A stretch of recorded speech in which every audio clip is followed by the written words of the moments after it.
I will do my best in staying in 20 minutes. Okay, my name is Utela and I'm the head of weather radar products at Vaisala in Helsinki, Finland. And I'd like to thank you for accepting this talk here, and especially accepting that I will talk in English. Anyway, already earlier today, Professor Marzano briefly explained the basic concept of dual-polarization weather radars. But I will dig a little bit deeper in this presentation into the benefits of dual-polarization technology. But I will also highlight some other benefits of modern weather radar technology. So first of all, to repeat, what is a dual-polarization weather radar? Traditional weather radars typically transmitted horizontally polarized microwaves. You get stronger return from weather particles by using horizontally polarized waves. But now with dual-polarization technology, the radar is actually transmitting also vertically polarized microwaves and measuring simultaneously both channels. It's actually making two independent measurements of the same volume at the same time. So what is the benefit of this? The benefit is that we get much more information about the particles or targets in the measurement volume. So to give another perspective, if we think about a traditional weather radar, Doppler weather radar, it's making several basic measurements. First of all, the real basic measurement is the radar reflectivity, the power returned from the signals from the pulses transmitted, radar reflectivity. And with the Doppler technology, the radar is also capable of detecting the movement of the particles and measuring their radial velocity. And from the Doppler measurement, it's also possible to calculate the spectrum width, which is an indication of turbulence in the measurement volume. So a traditional weather radar can measure all these parameters and calculate different derived parameters from these basic parameters. But then when we add the dual polarization technology, we actually get much more information. We can measure differential reflectivity, the ratio of the powers between the horizontal and vertical channels. Then we can also calculate the correlation between these two measurements, which is an indication of how homogeneous the ensemble of particles in the measurement volume is. Then the radar is also capable of analyzing the phase difference between these two channels. And the phase changes depending on the water amount in the sample volume. So by analyzing this differential phase, we get information about the water content in the sample volume. And finally, from this differential phase, we can calculate so-called specific differential phase, which is just the range derivative of this differential phase. But as you see, there are many more parameters that the radar is fundamentally capable of measuring. And by having those additional parameters, the radar is capable of doing more or improving the measurements compared to traditional weather radars. First of all, one key benefit is the higher quality of data. All weather radars suffer from different types of clutter, different types of disturbances in the measurement. With dual polarization technology, we are better able to filter the real weather information out of different disturbances and clutter. Then the second benefit is actually the capability to extend the measurement range or enhance the sensitivity of the radar. And finally, we can also improve the estimation of precipitation amount by using dual polarization technology. And I will also highlight some environmental benefits that can be gained with modern weather radar technology as well. Perhaps I should have added here actually a fourth one. The capability of detecting the type of particles is also as such useful in many cases. It can be used to filter the data but also in some cases it is very useful for analyzing the weather types. But anyway, to illustrate the benefits of these new measurements, I will actually start from kind of a historical view. So this is how the weather radars really started. You transmitted a signal and received something, and the data was seen on a cathode ray tube as some green glow. And it did require a lot of skill to understand what is happening there. But then, with the introduction of digital computers, we were able to at least color the intensity or code the intensity in different colors. But as you may be able to see from this picture, close to the radar there's a lot of high intensity pixels here. And here is also something strange. These pictures or images are from Helsinki University radar. It's a C-band radar in a place where we get a lot of ground clutter and we get also sea clutter. So also analyzing these images would require quite a lot of understanding of how the weather radar actually works. But the next step in radar development was adding the Doppler velocity capability. So now that we can detect where there is some movement and where we have stationary targets, we can use the information, the detection of stationary targets, we can use to filter out ground clutter quite well. But perhaps it's worth mentioning that with the brute force method to filter ground clutter, you also easily filter out some real weather signal.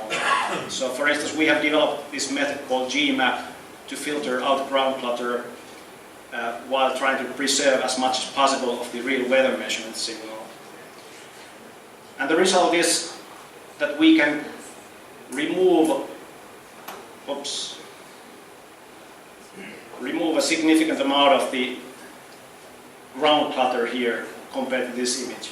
But there's quite a lot of clutter still left. This place is not a very ideal place for a weather radar. So now if we take that as a starting point and then add the deopolarization measurement, all the additional information, we will soon see what we can achieve. So Vaisala is using a method we have developed for filtering out meteorological and non-meteorological, or filtering non-meteorological targets away from the measurement. We call it polarimetric meteorological index, one measure which indicates how closely the signals resemble something coming from real weather targets. So now by adding that, we can actually remove practically all of the remaining ground clutter and the sea clutter. Sea clutter wasn't removed by the Doppler method because the waves have some movement. They are not perfectly stationary. But with deopolarization technology, we get a certain signature and the radar can determine that these signals are not coming from a real meteorological target. And what we get is much improved data quality. And perhaps it's worth mentioning that this method works also against some other difficulties which are getting more and more common, like wind turbines. It's not a 100% proof solution for wind turbine produced clutter or wireless LAN disturbances, but it's a very good tool to have in your toolbox. By combining that with other methods, we can usually do a pretty good job in removing these problems. So the other benefit I mentioned was extended range detection or enhanced sensitivity. So typical deopolarization radars have one transmitter and the signal is split into these two different polarization channels. So the power is halved. But then the radar reflectivity is estimated by only the horizontal channel typically. So we are using only half of the power of the radar. But what we have done is to develop a method where we actually combine the horizontal and vertical measurements in a clever way. And by summing those signals, we can reduce the noise in the measurement and we can actually improve the detection capability of the radar. So theoretically, by summing a huge number of samples, we could we could reduce the noise to zero. In real life this doesn't happen, but in real life we can get still great benefits from this method. So this is a method we have recently actually patented. And now you can see the difference in the measurement. So the sensitivity in detecting low intensity precipitation is much improved with this method. So with a moderate number of samples, we can easily compensate for the split of power into these two channels. We can get 3 decibel improvement in the measurement sensitivity, which corresponds to doubling of power. And if we can average for longer intervals, a bigger number of samples, we can actually gain even more improvement, even let's say up to 9 decibels, which corresponds to 8 times of the original transmitting power. So if you think about this, having a 250 kilowatt transmit power instead of 500 kilowatt or 2 megawatt, it means significant life cycle energy savings.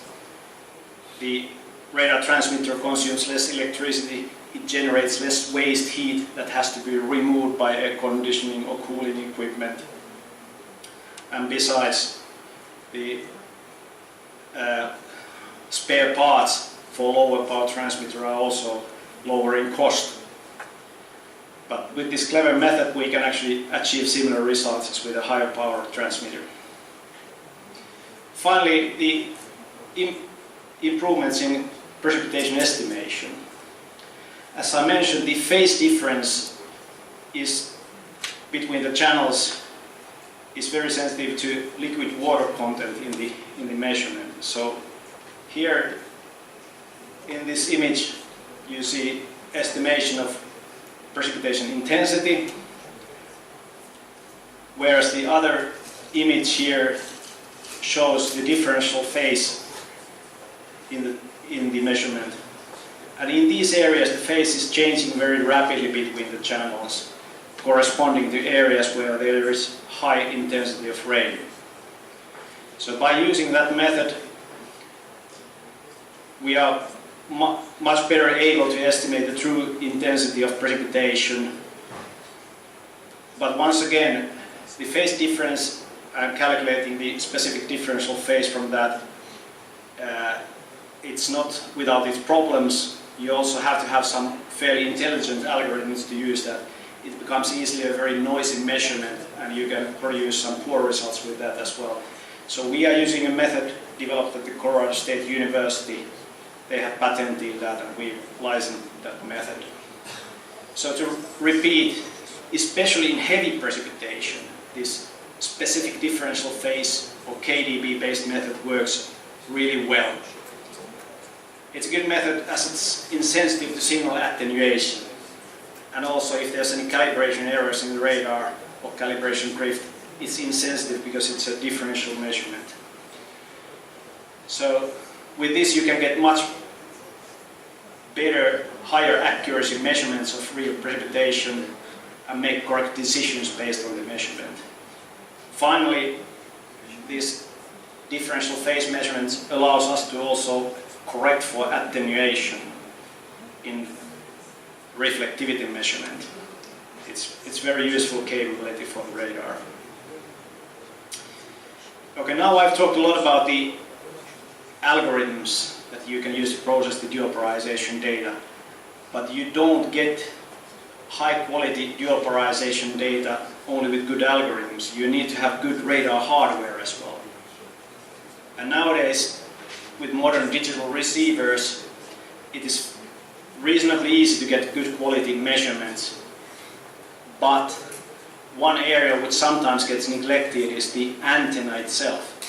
It's actually a well-documented fact that the antenna quality is important for duopolarization radars. If you want to make good measurements of these new parameters, you need to have a good antenna. So first of all, you need the low side lobes, which is also important in single polarization, but you also need to have very carefully matched horizontal and vertical polarization channels so that they really measure the same volume.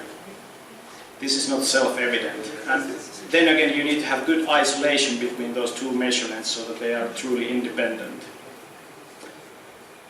So, for instance, we developed the radar specifically for polarization measurement, and the antenna has been designed, optimized for that purpose. And we provide a measurement report of each antenna to our customers to prove that, yes, this very antenna meets the specifications. Okay, finally, it's maybe worth mentioning that high-quality data is, of course, very important so that you make correct decisions based on the measurements. But it's not the only requirement from a weather radar. The weather radar is also supposed to work continuously. And the weather radar is an investment for perhaps 20 or more years. So data availability from the radar is, of course, very important as well. And if you think about your investment in a weather radar, it makes sense to think in the long term. Are we able to maintain that radar? Is the manufacturer able to support that radar for an extended period of time? So finally, I will quickly touch upon some design choices we have done in our radar to ensure high availability, high data availability and trouble-free operation, and some sustainability aspects as well. First of all, we designed the radar so that it has low moment of inertia, low stress to the mechanical parts. We made it low weight. With this design of the antenna system, we got the center of gravity close to the rotational axis. So there's low moment of inertia, it moves easily, and there's low stress to the mechanical parts. And we use modern components that allows us to have service operations only once per year. With this design of the pedestal, we are also able to easily access all the parts that might need servicing. We are using belt drive that doesn't require any lubrication. You don't need to do any grease, add any grease, remove old grease and put new one there. It works perfectly without any maintenance operations.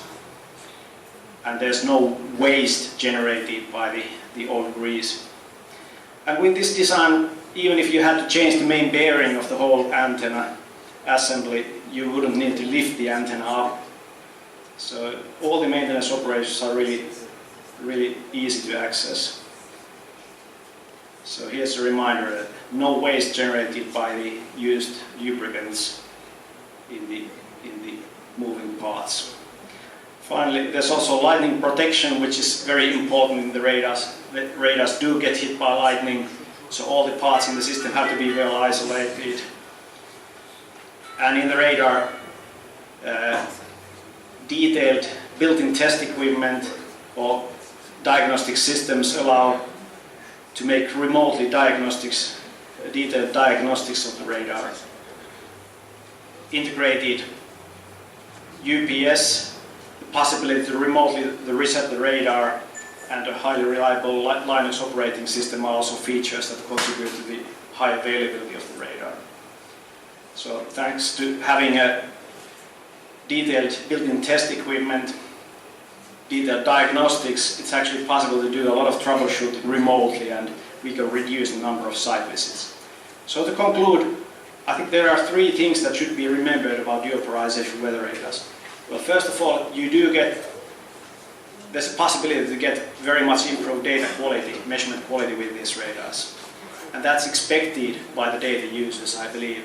And the expectations are getting higher and higher. If you want to assimilate radar measurements into models, for instance, the data quality has to be good. But to get the good data, you need to have an optimized antenna design and carefully tested algorithms. But then again, as I mentioned, radar should be designed for high availability. That's a key feature as well. And the radar is an investment for a very long time. It makes sense to be sure that you can keep the radar running for the whole lifetime of the system. Thank you.